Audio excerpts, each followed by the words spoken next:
Doing? Students, how's your first week back in school? Alright?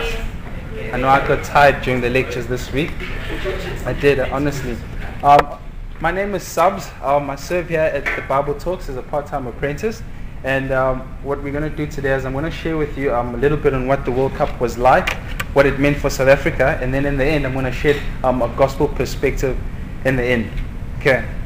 So we've slowly returned back to life as normal, haven't we? Because things were very different about 3 to 4 weeks ago. Because South Africa was on the international spotlight as they hosted the first ever African FIFA Soccer World Cup. And what a spectacle it was, as 32 nations descended upon our shores to participate in the FIFA Soccer World Cup.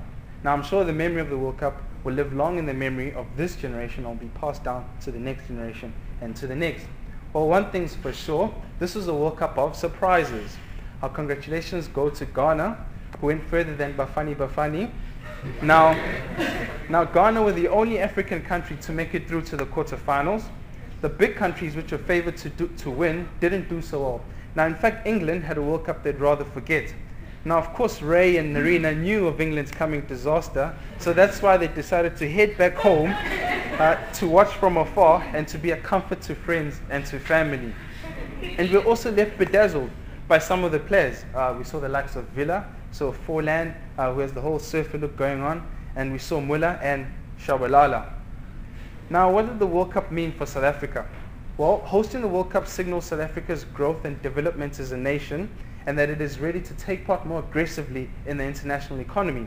Now, it is hoped that the post-World Cup period will result in new business opportunities and will pave the way for the development of new markets, and that there will be opportunities for South Africans to improve their living standards.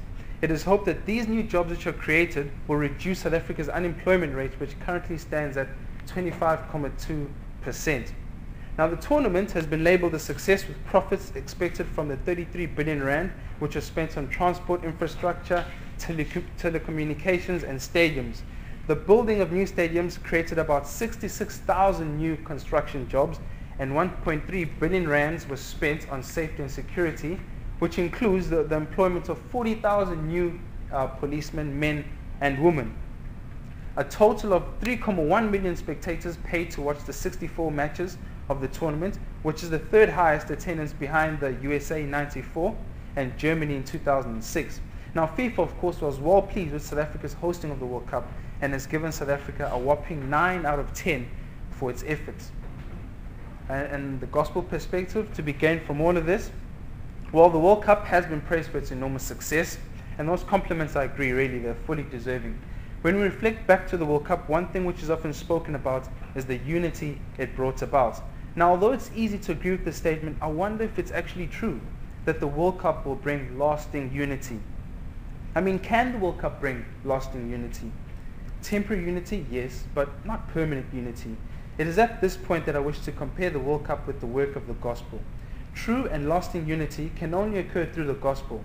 The gospel is God's plan for the world to unite all people to himself, and that having been united by him, we shall be a united people. Now, although there was a festive atmosphere and celebrations off the pitch, I wonder how much unity was seen as the players played on the pitch.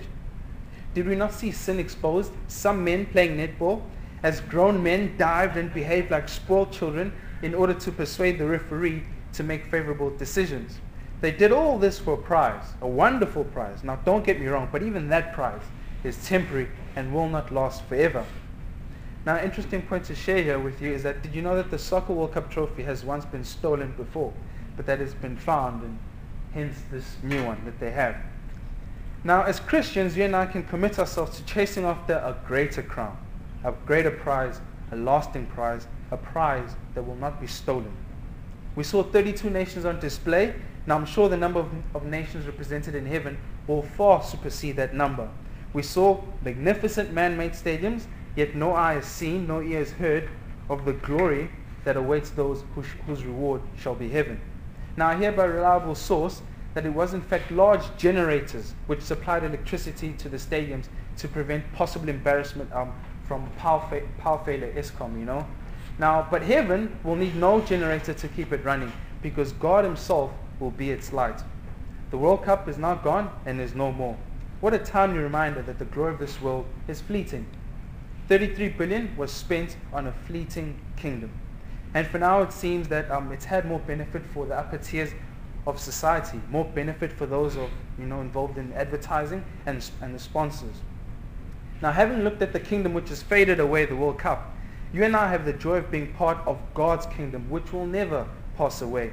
Now, as you may know, South Africa still faces many challenges, so this country stands in urgent need of your prayers. We can pray that God would enable Christians to be generous so that they'll be able to support the work of gospel ministry in this country. We can ask that God would continue to bless the partnership which we have with churches here in South Africa and the UK as well, and that God would open up more opportunities for the gospel. We can also ask that the Lord may use this country and its resources as a means to reach out into other countries in Africa. As a church, we can pray that this country doesn't look to the World Cup as the savior of this country, but that even our leaders would be able to be encouraged to look to the gospel in Jesus Christ. Thank you, guys.